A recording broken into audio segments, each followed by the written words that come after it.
Hello everyone. Hope you all are fine, staying home and staying safe. Welcome to Let's Learn. Without any further ado, let's get started with today's session on measures of central tendencies. When scores or other measures have been tabulated into a frequency distribution, usually the next task is to calculate a measure of central tendency or central position. The value of a measure of central tendency is twofold. Consider this group of kids who are aged 5, 4, 3, and 4. We can represent all of the scores made by the group in a single number. Similarly, with the second group of teens, a measure of central tendency gives a concise description of the group. Central tendency enables us to compare two or more groups in terms of typical characteristics or performance. There are three averages or measures of central tendency in common use: the mean, the median, and the mode. Let's look at mean first. What is mean? Mean is the sum of the separate scores or measures divided by their number. For example, let us consider an experiment where subject has taken the given time in the different trials. Now, the mean time taken can be found out first by adding up the time taken in all the trials, which comes up to 78 seconds. Now, divide 78 by 3 to get mean time taken, that is 26.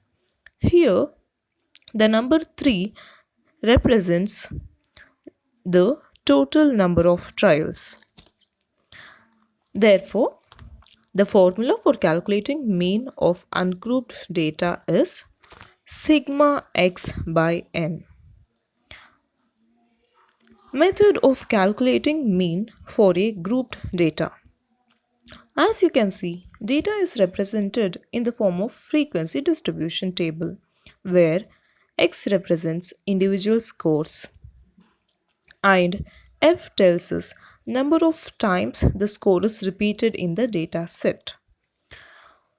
The first step in calculating mean is find out fx, frequency multiplied by individual score, denoted by the letter x. For example, 24 into 3 is 72, 25 times 4 is 100, and so on. Find out fx of the complete data set carefully. The next step is to find out the sum.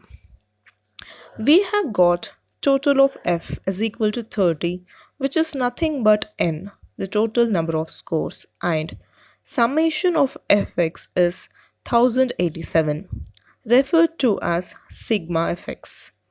The formula for mean is a bit changed. In place of sigma x, we have sigma fx. Now back to the problem. We know sigma fx is 1087 and n is 30. When we divide, we get mean of 36.23. It is time for another problem, but now with class intervals. When class intervals are given instead of scores, first we have to find out x, which is the midpoint of the class interval.